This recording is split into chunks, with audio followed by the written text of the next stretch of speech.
입니다. 자, 그러면 다 함께 일어나셔서 오늘 주신 하나님의 말씀 베드로전서 3장 17절에서 22절까지입니다. 저와 여러분이 한 절씩 교독하겠습니다. 저부터 읽겠습니다. 선을 행함으로 고난받는 것이 하나님의 뜻일진데 악을 행함으로 고난받는 것보다 나으니라.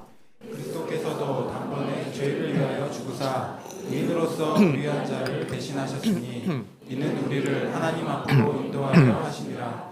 육체로는 죽임을 당하시고 영으로는 살리심을 받으셨으니 그가 또한 영으로 가서 옥에 있는 영들에게 선포하시니라.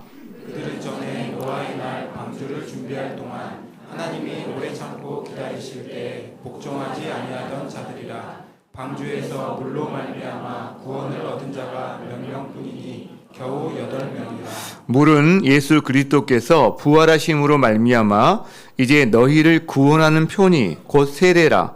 이는 육체의 더러운 것을 제하여 버림이 아니요 하나님을 향한 선한 양심의 간군이라. 하늘에 오르사 하나님 우편에 계시니 천사들과 권세들과 능력들이 그에게 복종하느니라. 아멘. 자리에 앉으시겠습니다. 요즘 시대를 살아가는 현대인들이 아마 마음에 받아들이기 어려워하는 단어들이 좀 있는데 그 중에 하나가 순종, 복종이라는 단어가 아닐까 그런 생각을 하게 됩니다. 이 세대의 큰 특징 중에 하나가 자기중심성이잖아요. 그러다 보니까 내가 주인이 되어야 되고 내가 어떤 결정권을 가져야 되는데 이 복종한다는 단어에는 뭔가 그러지 못한다는 그런 뉘앙스들, 뭔가 좀 꿀린 것 같은 느낌이 더 들기 때문에 그런 게 아닌가 싶습니다. 자, 에베소 5장 22절에 보면 이제 이런 구절이 있는데요. 한번 읽어볼까요? 시작. 아내들이여 자기 남편에게 복종하기를 주께 하듯 하라. 아멘 하시는 분이 별로 없어요. 아멘 하시는 분이. 이런 구절이 나오면 교회를 다니고 경건한 그런 신앙생활하는 자매들도 마음에 좀 부담을 느낄 수 있는 그런 구절이 되는 거죠. 복종하라 이런 말이 나오기 때문에. 게다가 만약에 교회 바깥에 있는 분이라면 하나님을 모르시는 여성분이라면 아마 이런 구절을 봤을 때 이런 생각을 할 거예요. 교회가 좀 구식 아닌가? 좀 고리타분한 것 같다라는 생각을 가질 수도 있는 그런 단어가 아닌가 싶습니다.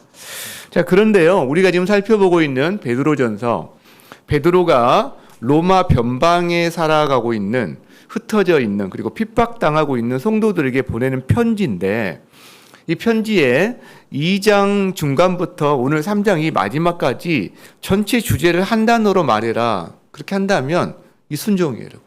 순종. 계속 순종에 대한 이야기를 합니다. 교회는, 그리고 성도는 이 세상을 살아갈 때 선한 행실로 살아야 됩니다 라고 하면서 그 선한 행실의 가장 큰 특징으로 순종을 이야기합니다. 그래서 이런 말을 했었죠. 우리는 정부에 대해서, 황제에 대해서 순종하십시오. 그 다음에 아내들이여 여러분은 믿지 않는 남편에 대해서 순종하십시오. 그리고 심지어는 노예들에게도 여러분의 주인들에게 순종하십시오라고 하면서 까다로운 주인, 완악한 주인, 즉 자기를 물건 취급하고 인격적인 대우를 하지 않는 불의한 주인에게까지도 순종하십시오라고 말을 했단 말이에요. 우리가 그 부분을 함께 나눌 때 우리가 참 곤혹스러운 마음을 많이 느꼈습니다. 아니 이렇게 불의하고 그 다음에 억울하게 하는 사람에게까지 순종을 해야 한단 말인가? 참 쉽지 않다. 제가 이제 그런 마음을 가졌었죠. 여러분 그런데 결국 베드로의 권면은요. 억울한 자가 참아야 해. 이 말이나 똑같거든요. 억울한 자가 순종해야 돼. 이 말과 똑같은데 베드로 자신도 억울할 때 참지 못했던 다혈질적인 사람이었습니다. 사실은. 그러니까 예수님이 십자가 길을 간다고 할 때 막 멱살을 잡고 흔들듯이 안 돼요. 이랬단 말이에요. 예수님이 잡혀가실 때는 칼을 막 휘둘렀습니다. 억울한 걸 못 찾는 사람이었죠. 그런데 베드로가 변했어요. 베드로가 깨달았어요. 여러분 무슨 일이 있었던 걸까요? 베드로가 예수님의 십자가와 부활을 경험하고 나서 깨닫게 된 겁니다. 이 싸움은 예수님의 이 싸움, 그리고 우리가 싸우는 이 싸움은 어떤 한 주인에 대한 싸움이 아니구나. 그 주인이 회개하거나 그 주인에게 복수한다고 해결되는 문제가 아니구나. 노예 제도를 폐지한다고 로마 제국이 멸망한다고 그래서 이 문제가 해결되는 것이 아니구나. 기독교의 싸움은, 특별히 예수님의 이 싸움은 악과의 싸움이고 악의 세력과의 싸움이구나. 이렇게 알게 됐다는 거죠. 여러분, 기독교는요, 악과의 싸움입니다. 여러분, 악은, 우리가 보통 악을 당하면, 불의를 당하면 우리는 보복하고 싶어 합니다. 그런데 그게 인지상정이지만 보복하면 또 하나의 악이 더해지기 때문에 악이 창고라는 거죠. 그런데 만약에 이 악에 대해서 정의를 구현하면요, 악을 제어할 수는 있습니다. 그런데요, 이 악에 대해서 은혜로, 즉 십자가의 은혜로 악을 대하면 악은 소멸하고 맙니다. 세 가지 길이 있는 거죠. 보복과 정의 구현과 십자가의 은혜. 예수님이 하신 것은 바로 세 번째입니다. 그것이 십자가의 길이죠. 그리스도께서 십자가로 싸우신 싸움이죠. 그래서 주님은 십자가에서 악을 이기시고 부활의 생명으로 이기신 거죠. 여러분, 그래서 베드로는요, 우리에 대해서 이 악에 대해서 승리하는 그리스도의 발자취를 따라가야 되는 것이 바로 우리 성도의 길이야 라고 지금 계속 이야기하면서 이것이 순종의 길이야 라고 이야기한다는 거죠. 여러분, 그래서 우리에게 순종에 대한 이야기를 베드로서는 핍박받는 성도들임에도 불구하고 계속해서 이야기를 한다는 겁니다. 왜? 그것만이 새하여지고 더러워지고 썩어져가는 세상에서 성도들이 그 길을 통해서 새하지 아니하고 더러워지지 아니하고 그 다음에 썩어지지 않는 하나님 나라의 그 은혜의 강력함을 세상에 드러내게 된다. 그것이 여러분의 삶에, 여러분의 가정에, 여러분의 이웃에 드러나게 된다라고 말한다는 거죠.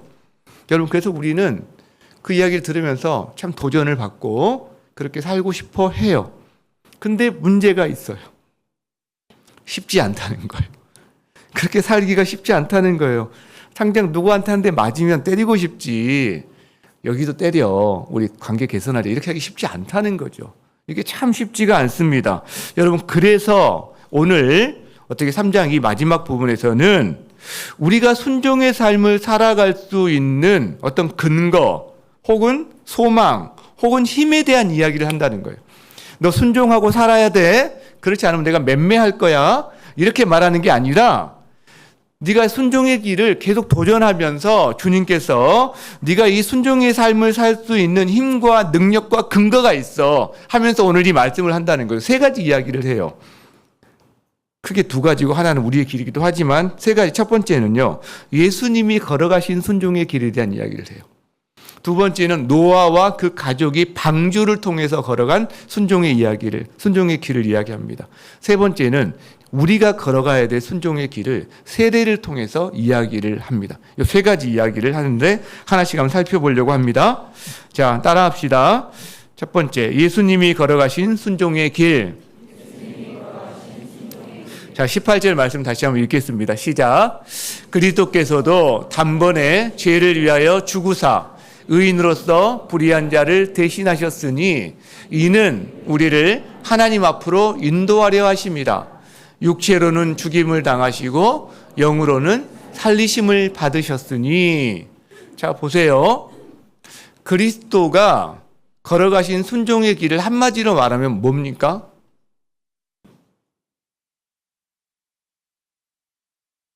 어렵지 않아요, 여러분. 다 나와 있잖아요, 지금. 뭐죠? 죽으신 겁니다.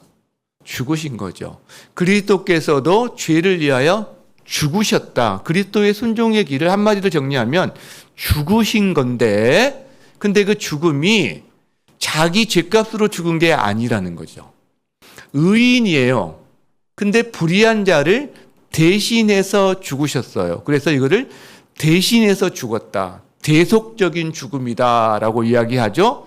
그래서 하나님께서 그를 살리신 게 뭐냐면 육체로는 죽임을 당하셨지만, 즉 죄에 대해서는 죽으셨지만 영으로는 살리심을 받으셨다. 하나님 앞에서는 살리심을 받은 거다. 자, 이게 예수님이 하신 순종의 길인데 그 결과가 뭐니? 왜 그걸 하셨죠? 우리를 하나님 앞으로 인도하시려고 하신 거예요. 다시 정리합시다. 예수님의 순종의 길, 한마디로 말하면 뭐다? 죽으신 거다. 그런데 대속적인 죽음인데 그 대속적인 죽음을 하신 이유는 뭐다? 우리를 하나님 앞으로 인도하려고 하신 거다. 예수님의 대속적인 죽음이 없었다면 우리가 하나님과의 관계 회복이 되지 않았다는 거예요. 길이 여전히 막혀 있다라는 이야기를 한다는 거죠. 여러분, 그래서 예수님이 걸어가신 순종의 길은 골고다의 길이었어요. 십자가의 길이었어요. 정말 우리에게는 이것이 크게 다가와야 되는 부분이 있는 거죠. 그런데 문제는 저도 이걸 묵상하면서 나에게 별로 감흥이 없는 거예요. 감흥이. 그래, 예수님이 십자가에서 죽어주셨지. 그래, 그래서 내가 이 새 생명을 갖고 살고 있지. 이 자유와 충만함을 누리고 살고 있지. 감사하지. 그냥 뭔가 약간은 무디어진 것을 많이 느끼게 되는 거예요. 무디어진. 이렇게 많이 무디어졌구나. 왜 그럴까?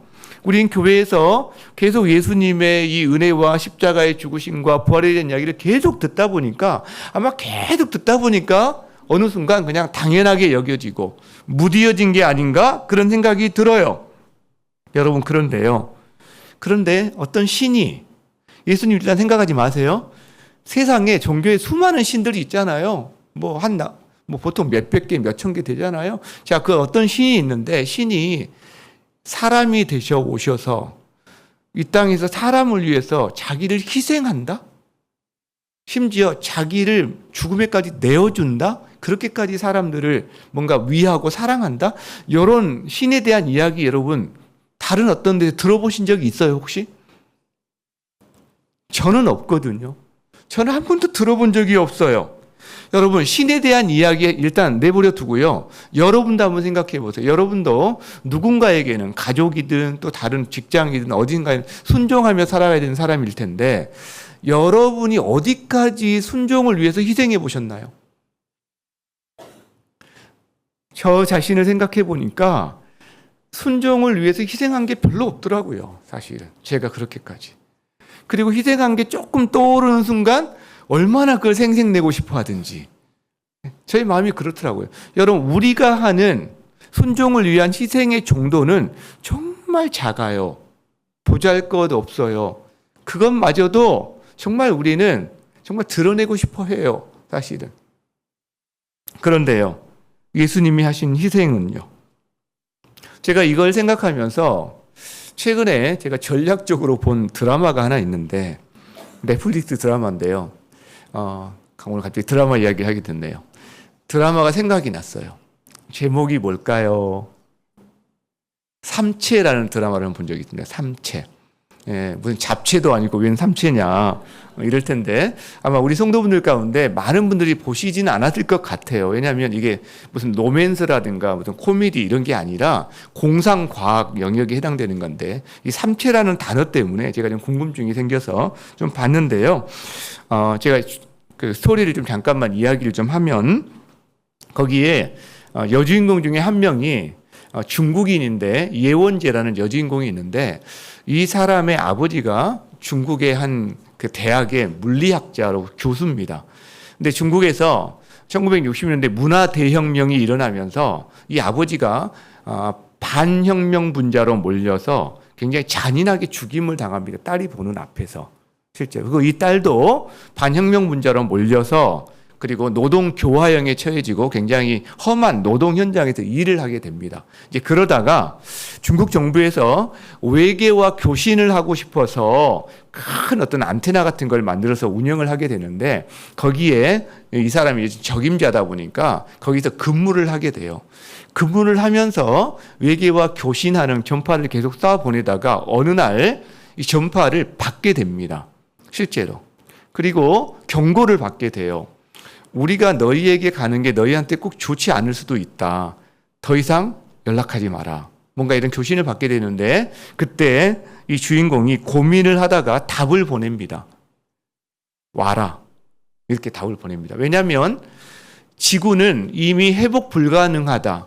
이 잔인함, 인간성의 잔인함, 기후의 파괴됨, 사람들이 얼마나 자연을 훼손하고 살아가는지, 회복 불가능하다. 그렇기 때문에 구원자가 필요하다. 너희가 와라. 라고 이 여주인공은 그럴만하잖아요. 자기가 당한 상황들이 그러니까. 그렇게 보냅니다.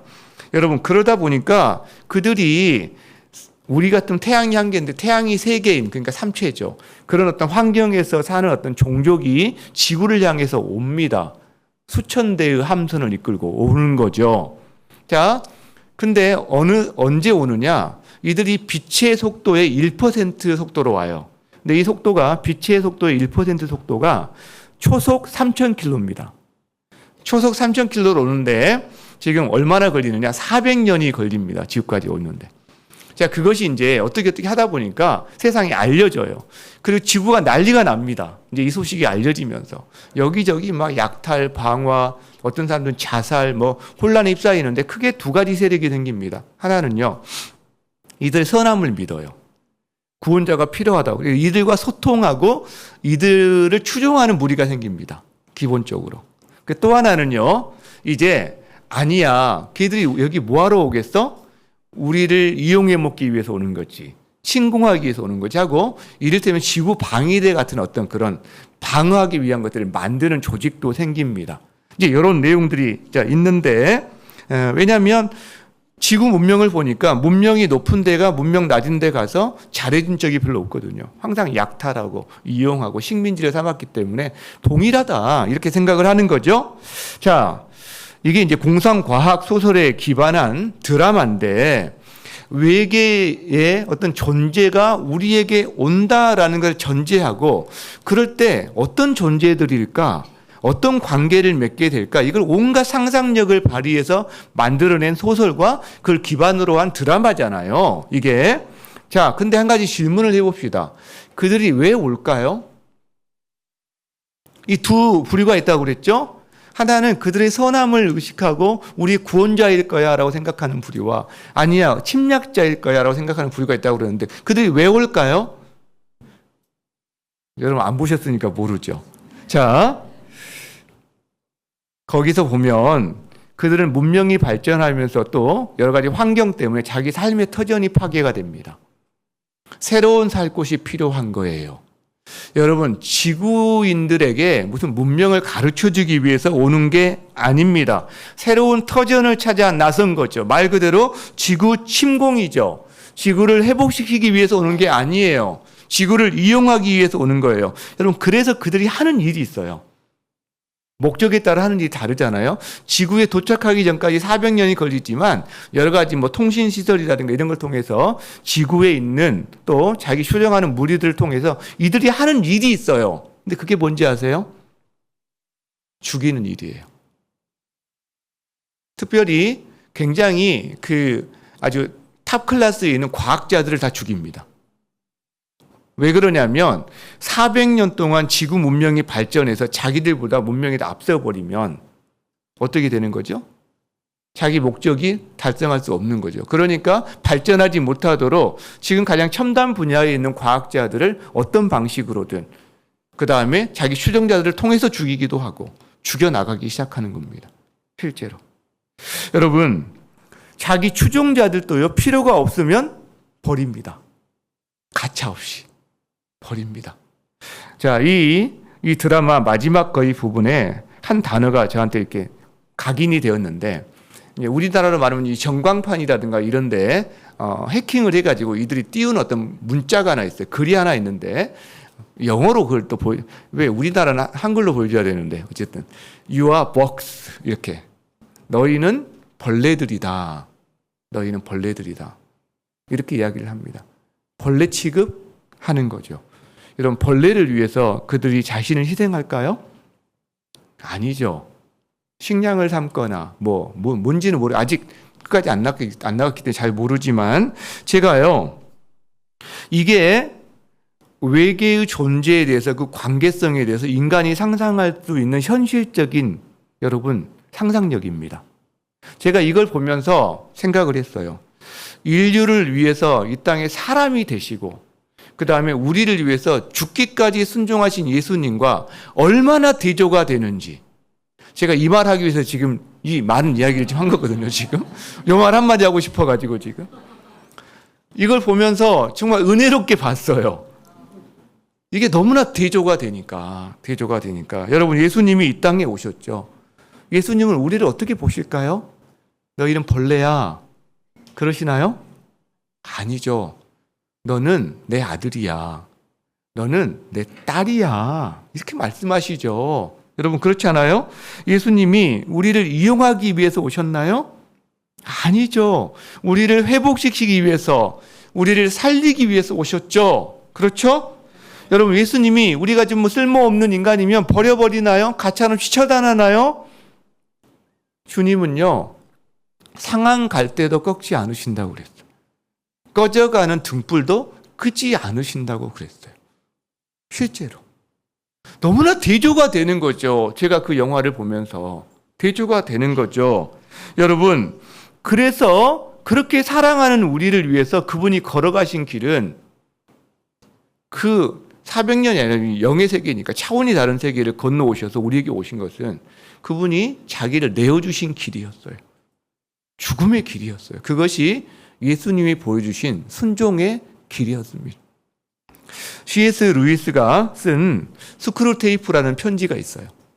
이 스크루테이프 편지에 참 좋은 내용이 많이 나오는데요. 거기 보면 하나님이 인간을 보는 그 방식과 사탄이 인간을 보는 것이 얼마나 극명하게 대조가 되는지가 잘 드러나는 부분들이 있는데, 사탄에게 인간이란 뭘까요?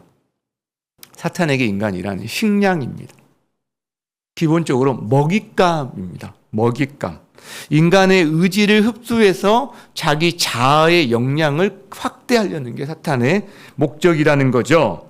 그러나 그리스도가 우리를 보는 방식은 어떤 걸까요? 먹잇감이 아니라 오히려 우리에게 해방을, 자유를 주고 싶어 해요. 그래서 결국 아들로 삼고 싶어 해요. 자기와 동등한 존재로. 여기 74페이지 보면 이런 내용이 있거든요. 제가 한번 읽어드릴게요. 사탄은 빨아들이고 싶어 하지만 그리스도는 내뿜고 싶어 하지. 사탄은 안이 텅 비어 있어 채워져야 하지만 그리스도는 충만해서 넘쳐 흐른다. 사탄의 전쟁 목적은 다른 존재들을 모조리 삼켜버리는 세상이지만 그리스도가 바라는 건 자신과 결합했으면서도 여전히 구별되는 존재들로 가득 찬 세상이야. 여러분, 이렇게 이야기합니다. 물론 이 표현을 제가 바꿨어요. 여기서는 스크루테이프는 그 악마의 입장에 쓴 편지이기 때문에 이 단어가 좀 바뀌거든요. 악마에게는요, 다 이용 대상이에요. 다 먹잇감이에요. 악마의 법칙은, 사탄의 법칙은요, 먹느냐 먹히느냐입니다. 근데 그리스도는요 그게 아닙니다. 충만해요. 주고 싶어 해요. 그래서 그리스도는 우리 인간과 하나가 되면서도 그러나 인간 개개의 고유한 인격성과 그 가치가 살아있는 개별된 존재, 구별된 존재로 그들이 이 지상에 충만하기를 원해요. 이게 사탄과 악마의 차이인 거죠. 여러분, 그걸 위해서 주님이 순종하십니다. 걸어가십니다. 그 길이 죽음의 길입니다. 여러분, 그 주님의 순종으로 우리에게 자유가 찾아온 거예요. 그 주님의 순종으로 우리가 충만해지는 거죠. 누리는 거죠. 하나님 안에서 하나가 되면서도 구별된 인격체로 살아갈 수 있는 존재가 된 거죠. 여러분, 그래서 우리도 순종의 길을 걸어갈 수 있게 된 겁니다. 그전에는 상상할 수 없었죠. 우리가 순종의 길을 걸어간다고? 상상할 수 없었죠. 그러나 이제 우리는 예수님의 순종으로 말미암아 우리도 순종의 길을 걸어갈 수 있는 힘과 근거가 생긴 사람이 되었다라는 거죠. 이게 예수님이 걸어가신 순종의 길입니다. 자, 그렇다면 두 번째, 한번 따라합니다. 노아가 걸어간 순종의 길. 자, 20절 같이 한번 읽겠습니다. 시작.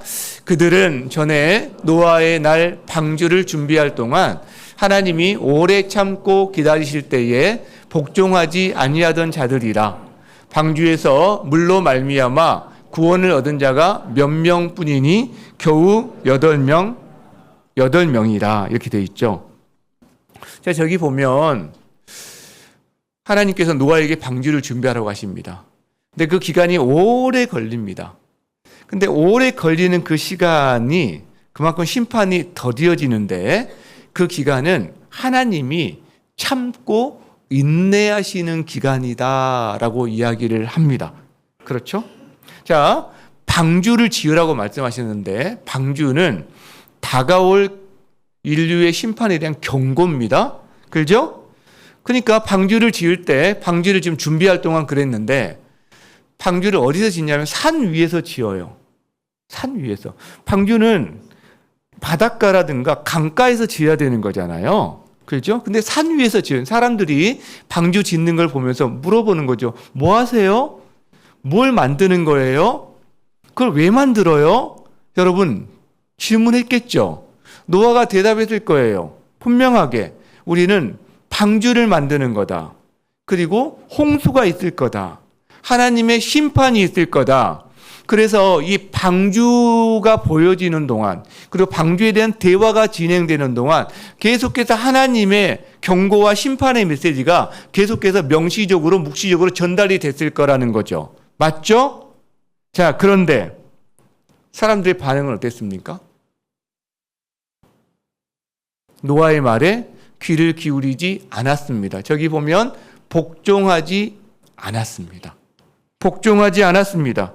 현재의 삶에 취해서 미래의 심판을 흘려들었습니다. 그 결과 어떻게 됐죠? 구원을 얻은 자가 몇 명에 불과합니다. 몇 명에 불과합니다. 여러분, 홍수는요, 두 가지 측면이 있습니다. 하나는 심판이에요. 하나는 구원이에요. 홍수가 있어요. 근데요, 순종하는 자들에게는 구원이 됩니다. 그러나 순종하지 않는 자들에게는 이것이 심판이 됩니다. 똑같은 홍수인데 누구에게는 구원이 돼요. 누구에게는 심판이 됩니다. 바로미터가 뭔가요? 순종이에요. 순종을 통해서 관계가 형성되는 거거든요. 관계가 형성되는 거거든요. 여러분, 이런 태도는 오늘도 마찬가지입니다. 사람들은 자기 눈앞에 먹고 사는 문제, 어떤 이런 문제에 휩쓸리느라고 미래의 경고에 대해서 귀를 기울이지 않습니다. 이 세상이, 여러분이 사는 세상이 영원 무궁한 게 아닙니다. 이 세상은 끝이 있습니다.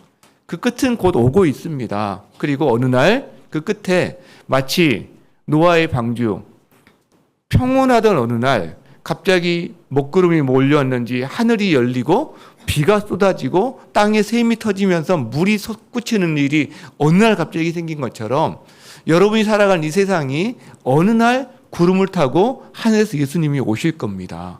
여러분, 그날 우리는 하나님 앞에 서야 합니다. 이 이야기에 귀를 기울이지 않습니다. 여러분, 결과가 어떻게 될까요? 노아의 시대와 동일합니다. 노아의 시대와 동일합니다. 자, 물이, 홍수가 왔어요. 누구에게는 구원이 되고 누구에게는 심판이 됐어요. 자, 예수님이 다시 오십니다. 누구에게는 구원이 돼요. 소망이 되고. 누구에게는 심판이 되고 절망이 되고 두려움이 될 겁니다. 그날이 온다는 거죠. 그리고 이건 성경에 분명하게 기록되어 있습니다. 성경은요, 한 번만 기록돼도 반드시 이루어지거든요. 근데 이 재림에 대한 이 구절은요, 수십 번, 수백 번이 기록되어 있습니다. 200 몇 번 기록되어 있다는 말 제가 본 적이 있는데 수백 번이 기록되어 있다는 거죠. 자, 그 중에 하나 살펴볼까요? 요한계시록 7장 말씀을 좀 보겠습니다. 요한계시록 7장 13절 말씀 한번 좀 펴시기 바랍니다. 자, 장로 중에 한 명이 흰옷 입은 사람들이 누구냐, 어디서 왔느냐 이렇게 질문을 합니다. 그랬더니 요한이 제가 모르죠. 당신이 아시죠. 라고 말을 합니다. 그랬더니 이렇게 말을 하는 거예요. 이들은, 이 흰옷 입은 사람들은 큰 환난, 즉 어마어마한 고난, 환난에서 나오는 자들인데 어린 양의 피에 그 옷을 씻어 희게 하였다. 즉 죄 씻음, 예수 그리스도의 십자가의 보혈로 죄 씻음을 받은 자들이다 라고 이야기합니다. 그리고 나서 그러므로 이제 그들이 흰옷 입은 자들이죠. 하나님의 보좌 앞에 있고 그의 성전, 하나님의 성전에서 밤으로 낮으로 늘 하나님을 섬기게 될 텐데 그때 보좌에 앉으신 하나님께서 그들 위에 함께 거하신다는 그 의미로 장막을 치실 거야. 자, 16절은 같이 있습니다. 그때 그들이 시작. 그들이 다시는 줄이지도 아니하며 목마르지도 아니하고 해나 아무 뜨거운 기운에 상하지도 아니하리니 17절까지 있습니다. 시작. 이는 보좌 가운데 계신 어린 양이 그들의 목자가 되사 생명수 샘으로 인도하시고 하나님께서 그들의 눈에서 모든 눈물을 씻어주실 것임이라 이렇게 이야기합니다. 저기에요. 줄이지도 않는데요. 목마르지도 않는데요. 해라든가 어떤 것에 의해서도 우리가 해를 입지 않는데요. 그리고 더 나아가서 눈물을 씻어주신대요. 여러분, 이 모든 것들이 무엇입니까? 깨어진 세상에 살면서 우리가 어쩔 수 없이 당해야만 하는, 감당해야만 하는 아픔, 수고, 눈물, 고통, 결핍 이런 것들이잖아요. 그것이 더 이상 없다는 거죠. 없다는 거죠. 예수님이 다시 오신 그날 우리가 하나님의 보좌 앞에 서게 될 때 그것이 다 씻겨진다는 거죠. 그리고 생명수샘으로 인도함 받는다는 겁니다. 여러분, 누가요? 노아가 걸어간 순종의 길처럼 우리 시대에도 다시 오실 예수 그리스도 앞에서 노아가 걸어간 순종의 길처럼 우리도 그렇게 순종의 길을 걸어가는 자가 누리게 된다라는 거죠. 이것이 우리에겐 소망이 되는 거죠. 순종의 길이 어렵지만 힘들지만 이것이 우리에게 힘이 된다는 거죠. 자, 그렇다면 이제 세 번째, 우리가 걸어가야 할 순종의 길이 나옵니다. 21절을 같이 한번 읽겠습니다. 자, 시작. 물은 예수 그리스도께서 부활하심으로 말미암아 이제 너희를 구원하는 편이 곧 세례라. 이는 육체의 더러운 것을 제하여 버림이 아니요 하나님을 향한 선한 양심의 간군이라. 자, 홍수 이야기가 나왔죠? 이제 그 홍수는 두 가지 의미가 있다고 그랬습니다. 하나는 구원, 하나는 심판. 두 개의 의미가 있다고 그랬는데 그 홍수는 이제 너희에게 예수님의 십자가와 부활로 말미암아서 너희에게는 구원의 표가 된다. 그리고 그것이 너희에게 행하는 세례의 의미야. 이 이야기를 한다는 거죠. 여러분, 보통 침례교회에서는 세례를 할 때 물속에 완전히 이게 들어갔다가 나오죠. 저희는 이렇게 물을 약간 뿌리는 방식을 하고 있지만, 그러니까 세례가 그 의미다라는 거죠. 그러면서 세례의 의미를 두 가지를 이야기합니다. 첫 번째, 육체의 더러운 것을 제하여 버림이 아니요 그랬는데, 자, 이것 좀 바꿔야 돼요. 육체의 더러운 것을 제하여 버리는 것만이 아니라 이런 말이에요. 그러니까 육체의 더러운 것을 제하여 버리는 것, 즉 죄를 씻는 것이 세례의 의미가 있다는 거예요. 이게 일본 의미가 있다는 겁니다. 근데 그것만이 아니라 그 다음 하나가 더 있다는 거예요. 뭐냐? 두 번째, 하나님을 향한 선한 양심의 간구다. 자, 이게 무슨 말이냐면 세례는 죄로부터의 자유입니다. 그런데 또 하나는 하나님으로의 자유입니다. 하나님을 향하여 살겠다는 의미라는 거예요. 하나는 죄로부터 내가 멀리 살겠다는 하나의 죄 씻음의 표지이기도 하지만 하나님을 향해 살겠다는 우리의 약속이고 결단이다라는 의미를 이야기한다는 거예요. 그걸 저렇게 표현합니다. 하나님을 향한 선한 양심의 강군이라. 세상 인류 모든 사람들에게는 양심이 있습니다. 근데 이 양심도 깨어진 세상에 죄로 말미암아 깨어진 세상에서 좀 왜곡되거나 조금 문제가 있는 경우가 있어요. 그런데 선한 양심은 거듭난 그리스도인의 양심을 이야기합니다. 거듭난 양심, 그리고 예수님의 은혜로 말미암아 더 온전해지고 더 회복된 양심, 완전하진 않겠지만 이거를 선한 양심, 다른 말로 하면 그리스도인이 하나님을 믿는, 하나님을 향해 살아가는 사람이 갖는 양심을 선한 양심이라고 이야기하는 거죠. 그래서 세례는 정리하면 두 가지 의미가 있습니다. 하나는 우리의 죄가 씻어졌다. 내 모든 죄가 예수 그리스도의 보혈로 씻어졌다. 그리고 이제 거기서 끝나는 게 아니라 두 번째, 그래서 이제 세상을 향해 선한 양심으로, 선한 행실로 하나님을 향해서 살아가겠습니다. 이 약속이다. 다른 표현으로 하면 순종의 길을 걷겠습니다라는 약속이다라는 거예요, 여러분. 이 세례가. 그래서 우리가 걸어가야 하는 순종의 길을 이 세례를 통해서 설명한다는 거죠. 그런데 여기서 끝나는 게 아니라 한 절이 더 있어요. 굉장히 중요한 한 절이. 이렇게 순종의 길이 어렵다고 그랬잖아요. 그렇게 순종의 길을 걸어간 성도가에게 어떤 결과가 나타나는지를 22절에서 보여줍니다. 같이 한번 큰 목소리 읽겠습니다. 시작. 그는 하늘에 오르사 하나님 우편에 계시니 천사들과 권세들과 능력들이 그에게 복종하느니라. 자, 그가 누구죠? 예수 그리스도죠. 자, 예수님이 이제 하늘에 오르세요. 승천하신 거죠. 그리고 하나님 우편에 계세요. 하나님 우편은 영광과 권능의 자리입니다. 하나님 우편, 그럼 여러분은 영광스러운 자리, 그리고 권능의 자리, 이거 생각하시면 됩니다. 자, 거기에서 천사들과 권세들과 능력들이 그에게 복종합니다. 여러분 보세요. 예수 그리스도는 이 땅에서 하나님 앞에서 온전한 순종의 길을 걸어가셨어요. 그리고 이제 승천하시니까 그분이 순종을 받습니다. 온전히 자기 목숨을 내어주기까지 순종하신 분이 모든 천사들과 권세들과 능력들의 모든 순종을 받습니다. 우리는요, 어떤 존재죠? 우리는 이 땅에서 예수 그리스도와 세례를 통해서 하나가 된 존재입니다. 예수님의 죽음과 하나가 되고 예수님의 부활과 하나가 된 존재가 됩니다. 그래서 우리는 예수님의 순종의 길을 우리도 이 땅에서 걸어갑니다.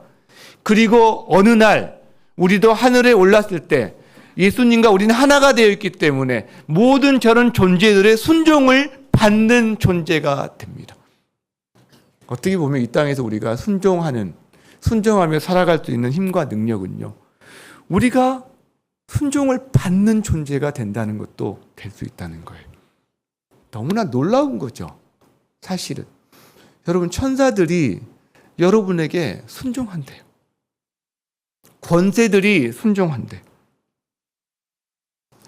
여러분, 그래서요, 이 하나님의 영광, 이 예수님의 영광을 바라보고 사는 삶은 성도들에게 있어서 너무나 중요하고 필수적인 거다. 영광을 보는 것이, 이런 표현을 합니다. 이 세상에서 누리는 최고의 특권이다. 이런 표현을 합니다. 존 오웨이는 이런 말을 해요. 이 세상에 태어나서 영원한 세계에 이르기까지 성도들이 누리는 최고의 특권 가운데 하나는 바로 그리스도의 영광을 보는 데 있다라고 이야기합니다. 여러분, 성도인데 승리하신 그리스도의 영광을 보고 살아간다? 이건 놀라운 특권입니다. 예수님은 제자들이 자기의 영광을 보기를 원했어요. 내게 주신 나의 영광을 그들도 보게 하여 주옵소서. 예수님이 기도했어요. 그 제자들 안에 우리도 포함되어 있습니다. 내게 주신 나의 영광을, 즉 예수 그리스도의 영광을 오고 오는 모든 세대의 제자들이 보게 하여 주옵소서. 여러분을 위한 기도인 줄 믿습니다. 여러분, 이거는요, 성경의 사람들도 다 하나님 영광을 보기를 원했어요. 모세도 하나님 영광을 보기를 원했어요. 다윗도 하나님 영광을 보기를 원했어요. 왜 그렇게 보고 싶어 했을까요? 진정한 삶의 만족이 어디 있을까요? 진정한 참된 안식이 어디 있을까요? 이 하나님의 영광을 보는데 있기 때문입니다. 여러분, 저는 그래서 오늘 예배드리는 우리가요, 예배드릴 때 이 하나님의 영광을 바라보기를, 우리가 이 약속을 바라보기를, 믿음으로 바라보고 실제로 경험하기를 하나님 앞에 열망하면서 좀 기도했으면 좋겠다. 그런 마음이 있어요. 그러면 우리가 순종하며 살아가는 데서 생기는 어떤 고통, 풍파, 어려움, 여러분 이겨낼 수 있지 않을까요? 이 길을 걸어갈 수 있지 않을까요? 그런 생각을 하게 됩니다. 그런 여러분 되시기를 축복합니다. 말씀을 마무리하고자 합니다. 최근에 큐티를 하면서 오늘 이 본문과 너무나 일치하는 한 본문을 발견했어요. 엄청난 고난 속에서 순종했을 때 하나님의 영광을 바라보았던 한 장면이 있더라고요. 사도행전 27장에 노마로 가는 배가 풍랑을 14일 동안 만난 장면이 나옵니다. 14일 동안 풍랑 속에서 모든 짐, 수화물을 막 다 버려요. 다 버려요. 목숨만 건지기 위해서. 그래서 14일 동안 아마 먹지도 못해요. 그렇게 풍랑에 시달려서 못 먹었는지, 이렇게 뭔가 이렇게 신체적인 상황, 아니면 배가 흔들리니까 먹을 수 없었는지 모르지만 하여간 그 정도로 절체절명의 상황을 지났는데, 거기 보면 여러분 그 14일 동안 살 소망을 잃어버리고 눈이 퀭해진 사람들 앞에 어느 날 한 사람이 섭니다. 그리고 그가 이런 이야기를 합니다. 안심하라. 지난밤 하나님의 사자가 내 곁에 서서 너희들 생명에 아무런 지장이 없다고 말씀해 주셨다. 나는 그 하나님의 말씀을 믿는다. 여러분 안심해도 된다. 사람들에게 소망을 줍니다. 용기를 줍니다. 새로운 눈빛을 가지고 한번 이겨내 볼 수 있는 의욕을 줍니다. 그리고 그 다음날 아침에 배에서 선상에서 성찬식을 베풉니다. 음식을 나눠주면서 음식을 먹도록 합니다. 너희들 살게 되었어. 이 음식 먹고 기운내서 살아나야지. 왜? 그래서 276명이란 사람들이 여러분 절망 가운데, 폭풍 가운데, 살 소망이 없는 가운데 있던 사람들이 용기를 얻고요. 그 다음에 이 사람들이 하나님의 영광을 보게 됩니다. 누구 때문에? 그 고난 속에서도, 그 폭풍 한가운데서도 믿음으로 하나님의 영광을 바라봤던 한 사람, 그리고 실제로 하나님께서 말씀해 주실 때 그 약속의 말씀을 붙들고 하나님의 영광을 경험했던 한 사람을 통해서 276명이 하나님의 영광을 경험하게 됩니다. 여러분 저는 이게 너무 가슴이 뛰어요. 가슴이 뛰어요. 온전히 순종하는 한 사람을 통해 하나님이 일하시는 것을 본다는 거죠. 온전히 순종하는 한 사람을 통해 하나님의 영광이 어떻게 드러나는지를 경험할 수 있게 된다는 거죠. 그런데 그 온전히 순종하는 한 사람은요, 처음부터 경험했던 건 아니에요. 믿음으로 바라봤어요. 그런데 믿음으로 바라본 것이 실제 경험으로 바라보는 일을 경험할 때 자기만이 경험하는 게 아니라 276명이 함께 경험하게 되었다는 거죠. 여러분, 오늘도 동일합니다. 하나님은 지금도 온전히 하나님께 순종하는 한 사람을 찾으십니다. 그리고 그를 통해서 하나님이 일하십니다. 여러분, 우리 삶에 왜 그렇게 어떻게 보면 하나님의 영광을 바라보는 일이 적고 하나님의 능력과 이 삶이 체험되는 게 적을까요? 혹시 우리의 순종에 문제가 있지는 않을까 생각을 하게 되는데, 우리가 멕시코에 윤천석 선교사님 편지, 지난번 편지 가운데 제가 가장 마음에 와닿았던 게 그거예요. 멕시코에서, 쿠바에서, 거기서 온전히 순종하는 한 사람을 통해서 하나님이 어떻게 일하시는지를 목도하고 있다.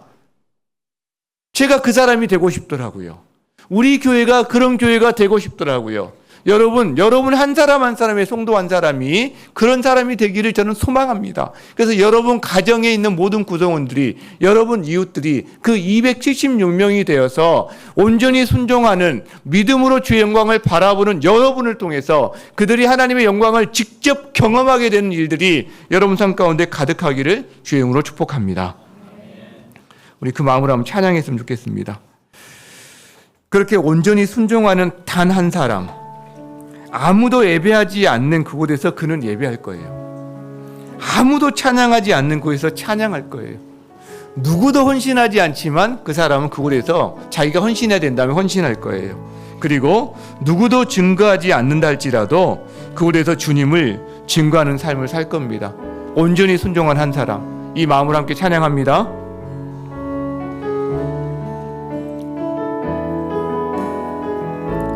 아무도 예배하지 않는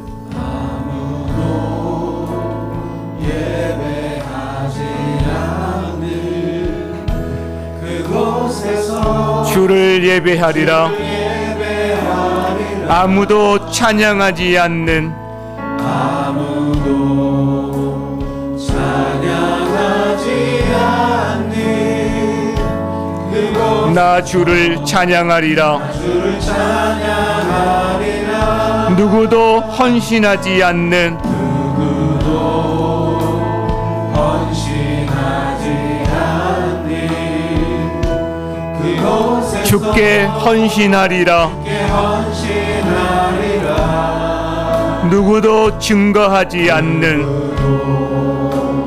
증거하지 않는 그곳에서 나 주를 증거하리라. 내가 밟는 모든 땅 주를 예배하게 하소서. 주의 보혈로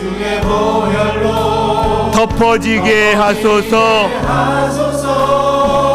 내가 선이고 주의 거룩한 곳 되게 하소서. 주의 향기로 물들이소서.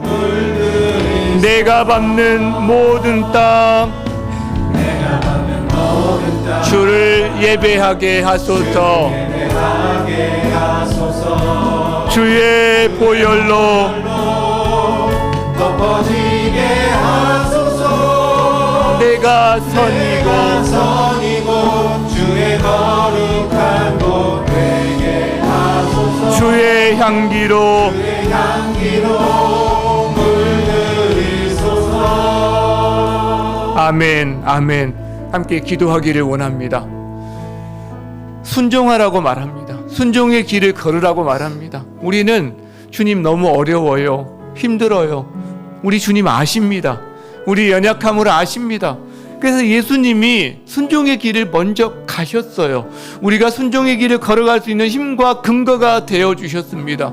노아를 통해서도 알려주셨어요. 바울을 통해서도 알려주셨어요. 온전히 순종하는 한 사람을 통해서 하나님이 어떤 일을 행하게 되실지, 그가 어떻게 하나님의 영광에 동참하게 되며 그 주변에 있는 사람들이 하나님의 영광을 경험하게 될지를 우리에게 보여주고 계십니다. 이 시간 우리의 연약함을 뒤로하고 하나님 앞에 기도했으면 좋겠습니다. 주님, 저도 예수님의 뒤를 따라 순종의 길을 걷게 하여 주시옵소서. 하나님의 영광을 보게 하여 주시옵소서. 하나님의 영광을 믿음으로만 보는 것이 아니라 제 삶에서 경험하는 역사가 일어나게 하여 주시옵소서. 주여 외치고 기도합니다. 주여.